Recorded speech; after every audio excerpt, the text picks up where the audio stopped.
นี่คือบันไดทางขึ้นทางลงวัดถ้ำผาลายบ้านนาผางตำบลกกป่าซิวแต่นี่คือทางขึ้นสูงเลยทางขึ้นนี้คือระฆังทางขึ้นนี่แหละนี่ไปมากครับมาระฆังนี่3 บาทเลยครับขอพรแล้วก็ขึ้นไปนี่คือเป็นภาพทางขึ้นทางลงวัดถ้ำผาลายบันไดกระที่แท้นี่บันไดทางลงวัดถ้ำผาลายในที่แท้นี่เดี๋ยวค่อยย่างลงเท่หน่อยนะขันมันที่ได้ขันโบห่างได้นี่คือบันไดทางขึ้นทางลงวัดถ้ำผาลายบ้านนาผางตำบลกกปลาซิวแหละถ่ายตอนลงได้ตอนมาก็ถ่ายอยู่บ้านนี้ถ่ายตอนมือเอาไว้ไงนี่หลานชายลงไปก่อนได้เชียงยามลงก่อนแล้วลุงนี่ย่างตามหลังเพิ่นนี่เป็นถ้ำสูงได้หมองนี่คันใดนี่ก็ที่เท่าไรนี่ได้ย่างที่ลงเท่าน้อยพี่น้องขึ้นกับย่างเท่าน้อยนะเพราะว่าคันมันที่นี่บันไดทางขึ้นทางลงวัดถ้ำผาลายบ้านนาผางตำบลกกปลาซิวล่ะนี่แต่ขันอยากที่ได้นี่แผนเพจเขาเจ้าอยากเห็นวัดถ้ำผาลายกับมาเลยเด้อนี่คือวัดถ้ำผาลายนั่นคือทางเขาวะทางถ้ำเลยนี่นั่นคือทางเขาถ้ำได้บ้านนี้จะไปทางนิจบันตลาดย่างก้อนแล้วไปใช่นี่ตรงหน้านี่ไปยังอ่ะไปเลยนี่สิผมได้คอนเทนต์แล้วถ่ายอีลอกเขาเดียวลงยังก่อนโอ้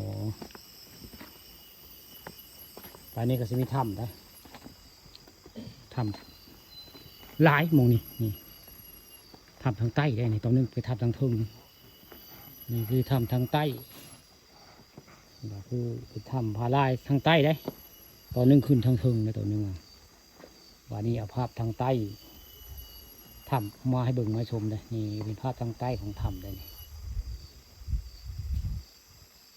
มองนี่ชักเป็นอะไรนะมองสงสัยมองนี่มันเลยจะเคลื่อนนี่มองเรียกว่าคือเป็นถ้ำวันนึงเลยมองนี่คือถ้ำเลยนี่เราไปเบิ่งกันมองนี่จะถ้ำนึงจะล้านนี่โอ้เป็นถ้ำจะล้านนี่ถ้ำนี่เลยนี่ก็เป็นถ้ำผมเลยนี่โอ้ทางเขาถ้ำด้วยนี่กับผู้เป็นถ้ำเขาไปได้ตลาดได้ผู้มืดเฮ้ยเป็นทางเขาถ้ำได้นี่ผู้ย่างเขาเลยไปแล้วเฮ้ยมองแบทเถอะถูกซาชิมิบิ๊กมืดได้ข้างในเดือดไปนี่เฮ้ยถ้ำได้ลมก็ตะค้นพอแล้วนี่ย่างเข้าไปกันนี่ฮะจะแล้วเดี๋ยวนี่ยังไพ่เบิ้งเดี๋ยวนี่แบทมันยังเบิ้งได้ทำได้ทำกับไปได้จ่าได้ข้างในย่างครับพูดแล้ว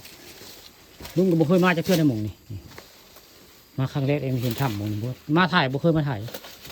แต่เป็นถ้ำยังไพ่เขาเบิ้งยังกระบวนข้างใน